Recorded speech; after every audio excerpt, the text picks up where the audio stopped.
Hello everyone, Erik McRae here, Asparagus Party, coming in with an update video.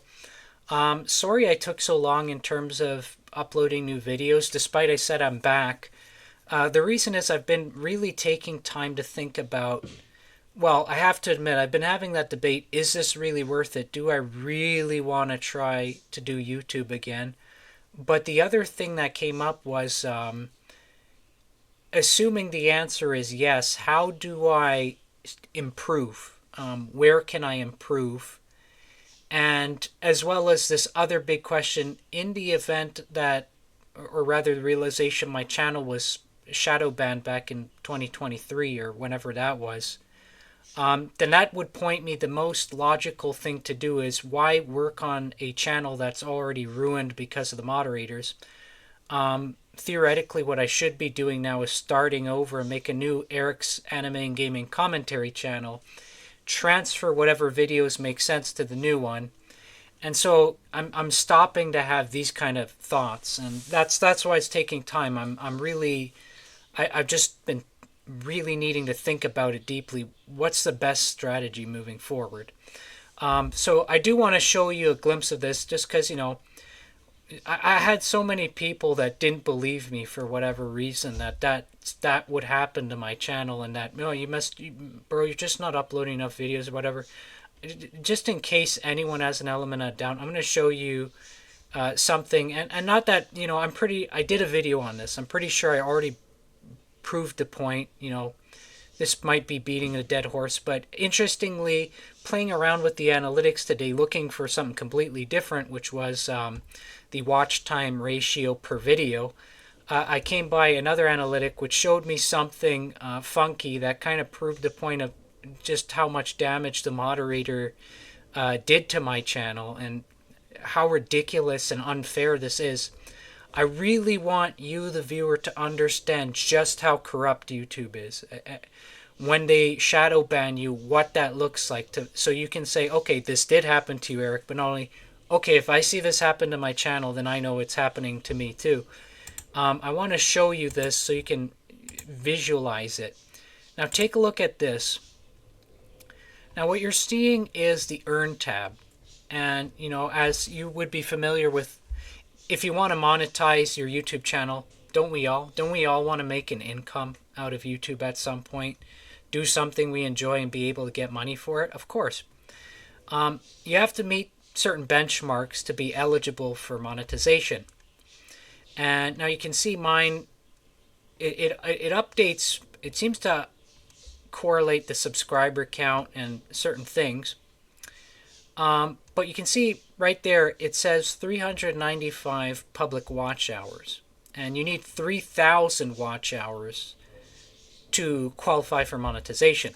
The problem is, I want to show you my analytics for what my actual watch time hours are for my channel. This is in the lifetime view. 2,031 watch hours. You see that? So why does this not say 2,031 and it only says 395 out of 3,000? If I was 2,031 out of 3,000, I would be 2/3 the way to monetization. Which brings the point.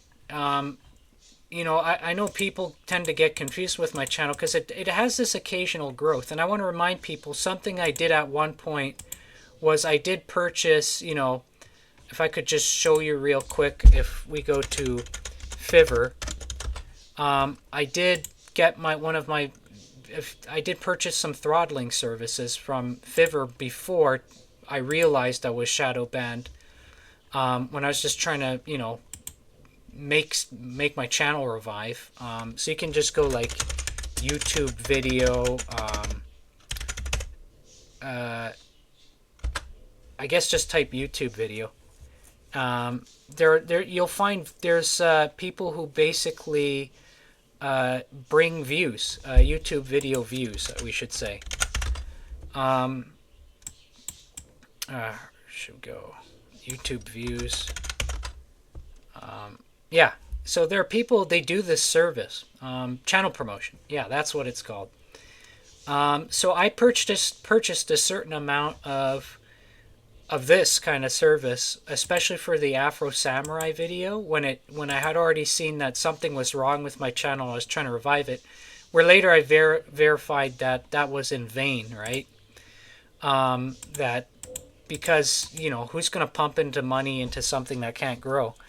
Now what that means is a lot of the guys you see where I increase in subscriber count, which I do, they're just guys that are sent from these services I purchased. Now, here's the messier part. Some of those people, maybe they're real people, but a lot of what these guys who sell these services on Fiverr do, I think, is a lot of the stuff that comes your way are bots.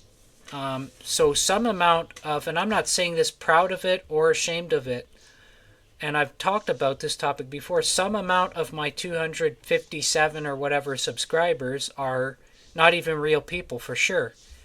And now that's not how I want to grow. That's not, like, first I want to be very clear. The last thing I want are bots as my subscribers or people watching my video.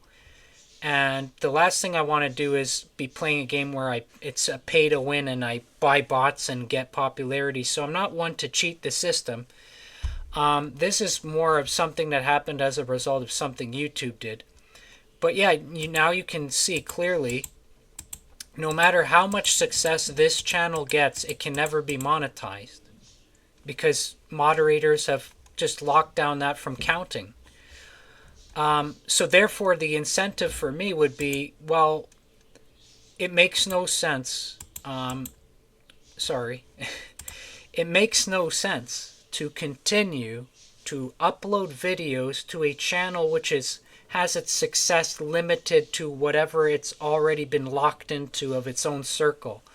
The only people viewing my content or able to even find it are the same people who were already subscribed before it got shadow banned, or who came as a result of the purchase of the Fiverr services.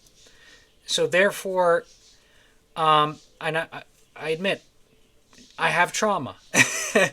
Let's just be honest. If you can just get shut down for something as subtle as that one video that got me shadow banned, it's very demoralizing. It's not like you have a great deal of motivation to make another video. You're like, you don't know when the next time you get shut down if you try again is. It's just like, it's like when you're trying to build something and some guy comes and kicks it, and then you build it again and another guy comes and slaps it, and it's like you're trying to build this little Jenga tower and some guy always interferes with you.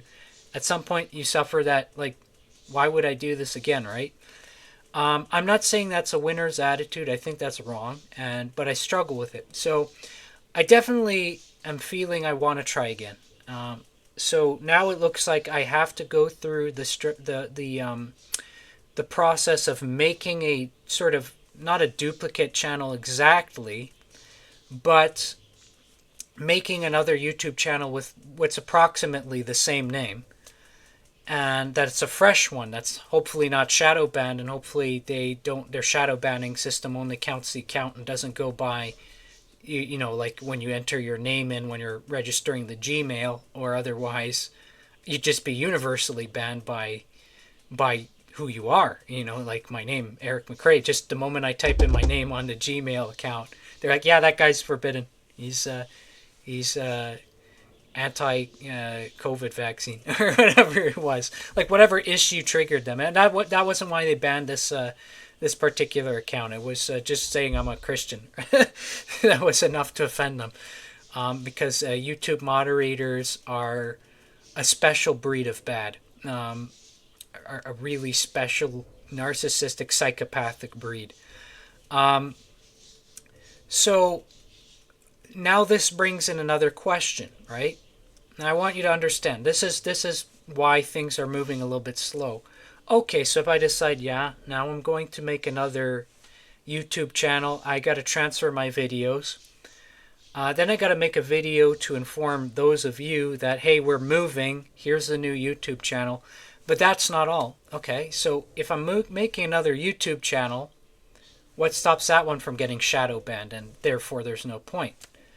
And now I have to I'm basically forced to say, you know what? I can't, if I want to be able to get a monetized YouTube channel, until YouTube is fixed, and I have time to do it right now, I might as well be doing it. I just can't make videos that trigger the tripwire of this shadow banning garbage. And therefore now I can't just transfer every single video I had to the new channel. I have to limit and make sure it's a strategy where it's fair for me, that I can actually get, value out of my time by having a pathway to monetization. I do want to monetize. As much as I want to be able to talk about stuff I'm passionate about, I want to be able to get something for my time back so I can build up my life. I think that's fair. Therefore, the strategy moving forward has to change. Now, that other important bit is about the strategy of background music. I saw in my analytics here. Let me put it back to screen capture. Where's the tab? This one here, where it shows the average view duration.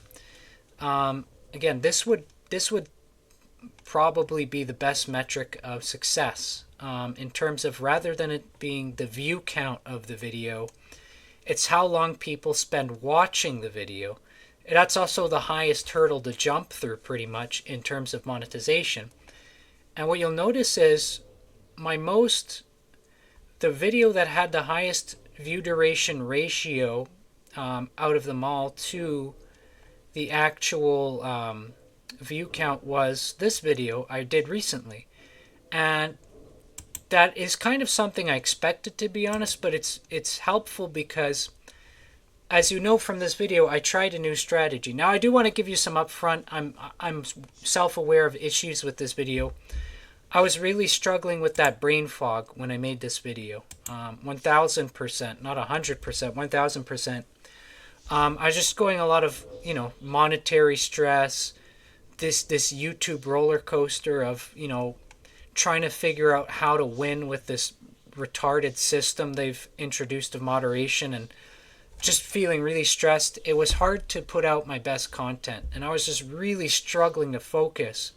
Where I have a concept I know I want to talk about, but the passion is not there where it should be, where it normally would be, but not because of my fault, something on my end, this time totally because of YouTube. But nevertheless, I employed the strategy of background music in this video. Now, revolving around a game. And you can hear that their own note and their own character.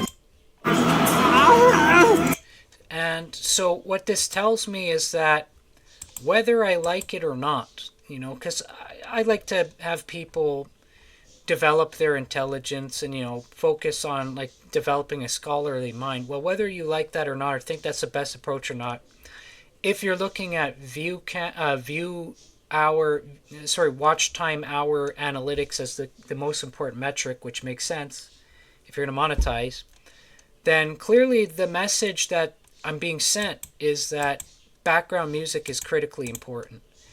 And so, I'm not upset about that. Like, why would I fight that?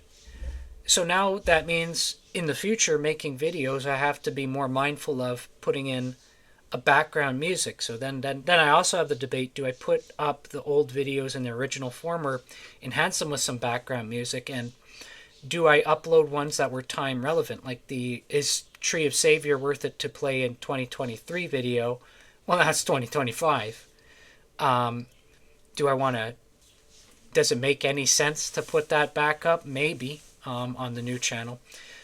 So what this is going to affect is, as I move toward this, I'm still hesitant, by the way. I'm like 90% sure I'll do it, but I still kind of feel like, God, I don't want to do it just because of the trauma, right? But I think the big change you're going to see is, as I mentioned, certain videos are not going to make the cut because I don't want to get shadow banned again. I'm not doing this just to get shadow banned over and over. And so probably the videos you won't see going to the new channel will be stuff like the one in question that got me shadow banned in the first place. And hopefully that doesn't represent too much of a compromise. Maybe I'll keep a separate channel where yeah, it's going to get shadow banned, but I can say whatever I want, and to hell with it. But maybe that'll be this one. Where was the video that was the one? I don't even remember it that well. I think it was this one here. Yeah, what I want for Erik's gaming commentary and its community, on November 17th. This was the one that ultimately got me shadow banned. So, am I likely to upload this one on the new channel? Probably not. This one about the guy from Brazil, I don't know if he still watches my channel or keeps up. I lost contact with this fellow, and he's such a cool guy. It's really regrettable. I just got caught up in my life. I should reconnect with him sometime, and used to have him on Discord and stuff. But, right now I don't have contact with him anymore. Victor is his name. He's a really cool guy. If he sees this, maybe he can, send me a comment on YouTube or something, and remind me that he remembers me, and if he wants to chat and follow up, I'd love to. So yeah, there's probably no relevancy of uploading this anymore, and some of the updates. So 100% the content would probably be streamlined greatly towards what is the most efficient, not in terms of a compromising way, not a way that's going to destroy the quality or make it that, I'm going to find that happy medium where I can be as closest representation of who I am and what I want to talk about, with a balance of what pleases the viewer without becoming slop. That would be the goal. So yeah, things will be streamlined, and the new channel will look very much the same in terms of a lot of the videos, but a little bit different. I'm also having the question at the same time of who am I as a person, and what videos do I want to obsess over moralizing, and where am I over moralizing it and under moralizing it, in terms of the question of what's best for not only the viewer but also for me as a person. I have to consider what is actually helpful and what is degrading. And I got to be honest, despite asking that question right now, I'm saddened to say I don't really have the answer. So you can see, like, I had the gameplay videos I did. The reason I don't have the answer is because by the time I did gameplay videos, I was already shadow banned. And therefore, I don't know if there's a demand for that or not to justify it. And since I'm kind of letting myself loose into sort of the not super Christian side of myself, we might say, when I'm playing these games, there's value in that if it can be monetized. But if I'm just degrading myself, to acting like a clown and not getting something for it, there's no incentive to. And I'm not saying that that's not a part of me in a way, but these are debates I have in my head. So the truth is, it depends on if there's a demand for it, and I can't tell that until I try again with a new channel that isn't locked down like this one is.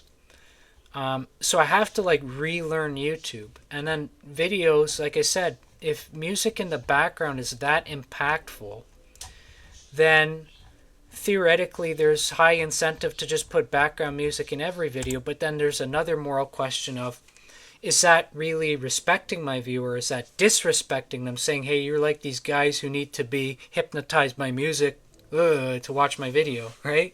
I go through these questions, so I really don't know.